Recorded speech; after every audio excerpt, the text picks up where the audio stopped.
Have you ever felt your heart break for someone you never even met? Ozzy Osbourne, the Prince of Darkness of the rock world, left millions of strangers grieving as if they'd lost a beloved family member. For days, the music world has been drenched in mourning. How can we ever forget those tearful eyes, that haunting smile in his final days? A phenomenal talent, a once-in-a-lifetime icon. There may never be another Ozzy Osbourne, but this loss wasn't only for the fans. It was a heartbreak too deep for words, especially for those closest to him. For Sharon, the woman who stood beside him through a lifetime of chaos and redemption. In his final days, his deepest longing wasn't the stage lights. It was this, that Sharon would still hear his voice even after he was gone. A final act of devotion, a quiet, devastatingly beautiful gift left behind for the woman and the children he loved most. Before we begin, let us all raise a single thumb as a farewell, sending Ozzy Osbourne into eternity. At exactly 100 p.m. on July 30th, 2025, the city of Birmingham fell silent. Ozzy Osbourne's funeral procession rolled slowly down Broad Street, his family in mourning leading the way, followed by a sea of fans dressed in black, their eyes red with grief, their hearts heavy. But before the flowers were laid to rest, before the final note of music faded into silence, and before the world broke down in tears over the haunting farewell gift he left behind for Sharon, let us take a moment of stillness to return to his final hours, to the quiet, devastating goodbye of a legend, the moment when life dimmed, but love refused to fade. In the days leading to his final breath, their countryside estate stood cloaked in silence, so dense it seemed to muffle even time itself. Gone were the echoes of guitars, the late-night laughs, the chaos that once defined their home, replaced now by a stillness that settled into the walls like grief taking root. Ozzy's room, dimly lit by a narrow window where soft sunlight bled in each morning, had become his last stage. But there were no crowds, no roars, just Sharon, always there, never more than a breath away. She didn't leave his side, not even for a moment. Every morning she prepared his tea, strong, no sugar, just how he liked it, and sat beside him, adjusting the pillows, dimming the lights, holding his hand through every tremor. Parkinson's had stolen his body, piece by agonizing piece. Some days he couldn't lift a spoon. Other days he couldn't speak above a whisper. But it never touched his eyes. Those wild, laughing, storm-filled eyes still burned with the flicker of the man who once electrified the world. This body's finished, but the brain's still partying, he rasped with a grin one night, voice face pale. But Sharon didn't always laugh. Behind every soft smile was a scream she never let him hear. Because what do you do when the love of your life fades in front of you? Not all at once, but slowly, cruelly, piece by piece. She saw him drop the spoon, miss his mouth, struggle to whisper her name. She saw the weight he could no longer carry, not in his hands, but in his heart. Some afternoons he'd stare out the window for hours, lost in places only he could see, drifting back to Aston, to 4 children in one freezing room, cold dust in his lungs and laughter echoing through poverty. He remembered the first time he heard John Lennon's voice, the first rehearsal with Tony Geiser and Bill. He remembered the roar of the crowd that very first night. I thought I was going to throw up. He chuckled weakly. But they screamed, Sharon. They screamed. The memories came in waves. Joy, shame, fire, forgiveness. And Sharon held on to each one like fragile glass. She whispered stories from their youth, read him old letters, played the kids recordings when they were young. Jack's giggle, Amy's shy singing, Kelly calling him my rocker.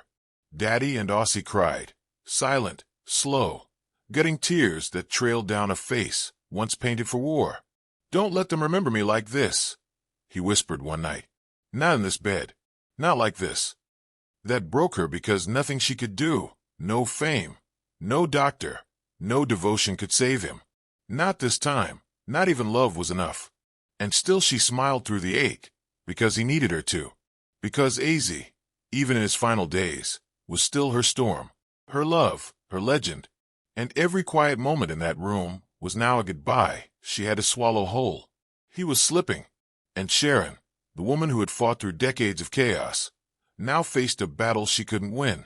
Her grief began before his heart stopped. A slow, suffocating unraveling that tightened around her soul with each breath he lost. But in those final hours, as the world waited outside, something else stirred within those walls. Something softer than grief, but far more devastating. A promise, a final whisper, a gift not of grandeur, but of love so deep it would outlive death itself. At the moment the world fell silent as Ozzy Osbourne took his final breath. He left behind not just a name, but a staggering legacy woven from pain, rebellion, brilliance, and unimaginable wealth. His estate, valued at over $220 million, stood as a monument to 5 decades of relentless fire. Endless tours that burned through continents, platinum records that roared from speakers across generations, reality shows that exposed chaos and love in equal measure, and a shadow-drenched empire alchemized into gold by sheer force of will. Over 100 million records sold, some with Sabbath, others with just his voice and his demons, each one earning not only applause, but royalties that will ripple long into the silence left behind. His wealth, though vast, was never cold.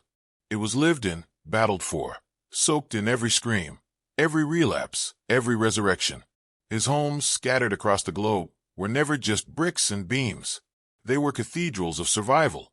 In Buckinghamshire, a countryside manor as grand as it was haunted, complete with its own private rehab wing, because even kings need places to fall.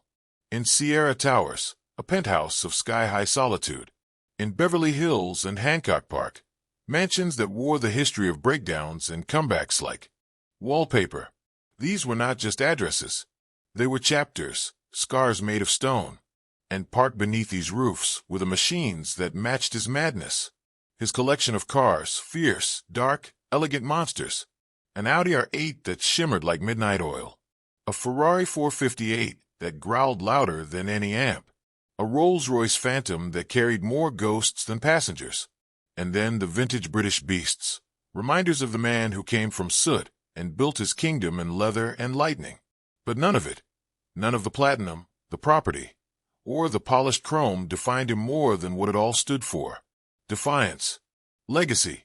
Proof that a boy from the backstreets of Birmingham could scream his way into history. That even in the final flickers of life, it wasn't luxury he thought of. It was resonance, his impact, his echo. And now those left behind must do more than mourn. They must carry. Sharon, Jack, Kelly, Amy. They are not just inheritors of wealth. They are keepers of weight. They carry the empire, yes, but also the burden, the flame, the unfinished chorus of a life too loud to ever end quietly. Who among them will step forward and hold what he left behind? Not just the riches, but the ache, the mission, the thunder of a man who never asked to be eternal, yet became it anyway. But perhaps the most soul-stirring movement in Ozzy Osbourne's final opus wasn't captured in riffs or refrains. It was etched in ink, weighted with intention, and soaked in goodbye at the summit of a life worth over $220 million. He didn't see his fortune as a monument to indulgence, but as the last verse in a symphony only he could compose. In the early months of 2024, as his body quietly faltered, but his mind remained razor-sharp, Ozzy signed his final will, not in fear, but in fierce clarity. Sharon, his anchor through every storm and resurrection, stood at the center of it alongside all 5 of his children, each named with care, each provision crafted with thought that reached far beyond inheritance. But what made this testament unlike any other were the names and needs that lived outside the bloodline. He carved out significant endowments for mental health organizations, for support networks that cradle broken musicians before the stage claims them, and for youth programs that fuel the fire of kids who, just like him once, found salvation not in school books, but in second-hand guitars and basement speakers. Even the voiceless were remembered. A deep portion was pledged to animal rescues and lifelong shelter funding. A tender nod to his silent devotion to dogs who never judged him at his worst, only loved him harder. It wasn't the mansion in Buckinghamshire, the platinum albums, or the phantom in his garage that left Sharon weeping silently after his death. It was the flowers, the white leaves, one bouquet, then another, delivered every morning starting the day after Ozzy took his final breath. No card, no signature, just the piercing scent of the flower, he always said, reminded him of her. You smell like them when you laugh. he once whispered, back when laughter was easy and life still roared around them. The first morning, Sharon thought it was a kind gesture from a friend or a fan, but they kept coming. The same time, the same wrapping, the same devastating beauty. By the third day, the florist called gently, respectfully. These deliveries were arranged in advance, Mrs. Osbourne, she said. They're set to arrive every single day for the rest of your life. And then came the note, the one Ozzy had tucked away like a love song never meant for charts. Even when I'm gone, you'll never be alone. That was when Sharon broke, not with a scream, but a silence that thundered through the house. Because this wasn't a tribute for the cameras. It wasn't part of the will. It wasn't for the world. It was for her and only her. A final vow from a man who had made her suffer, made her fight, made her stay, but had also made her whole. In secret, while his body began to betray him, Ozzy had arranged the one thing he knew would keep her breathing through the pain, a ritual of remembrance. He chose lilies because they bloomed best in morning light, just like she always did. He made sure there was no end date, no condition, no pause. As long as she lived, the flowers would come, a whisper on the doorstep, a heartbeat in the silence. And it wasn't just about romance. It was about atonement. Because Sharon had saved him over and over again from his demons, from himself. And this gift, this soft, beautiful ache, was the only way he knew how to say thank you. To say sorry. To say I love you one last time. She hadn't asked for it. She would have given everything to have him instead. But every morning she walks the same path, opens the same door, holds the same white petals to her chest, and breathes. The pain doesn't fade, but neither does the love. The flowers don't fix anything, but they remind her he was real. He was hers. And though the world lost an icon, Sharon lost her storm, her fire, her forever. And so the leaves keep coming until her hands can no longer open that door. Did those daily leaves for Sharon break your heart too? Do you believe that Ozzy, though imperfect, had a deeply kind and loving soul? The funeral wasn't a farewell cloaked in sorrow. It was a final performance without a stage. At exactly 100 p.m. on July 30th, 2025, Broad Street in Birmingham stood still, transformed into a sacred space, not of silence, but of sound. Black-dressed fans lined every inch of pavement, their eyes heavy yet glowing, not with mourning, but with memory.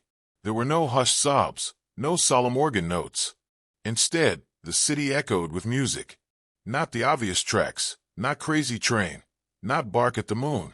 Ozzy had made it clear those weren't the songs he wanted to carry him into eternity.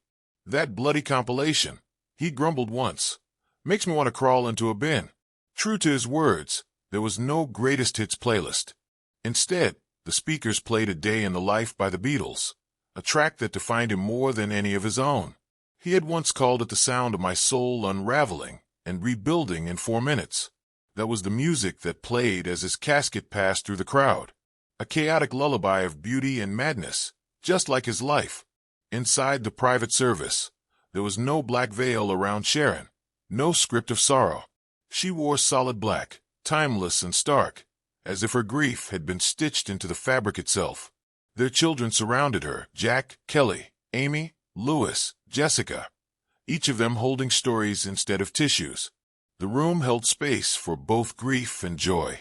When Ozzy's recorded voice crackled from the speakers with, "If anyone's crying like a soggy muppet, I'll come back and slap you," the entire room laughed through tears.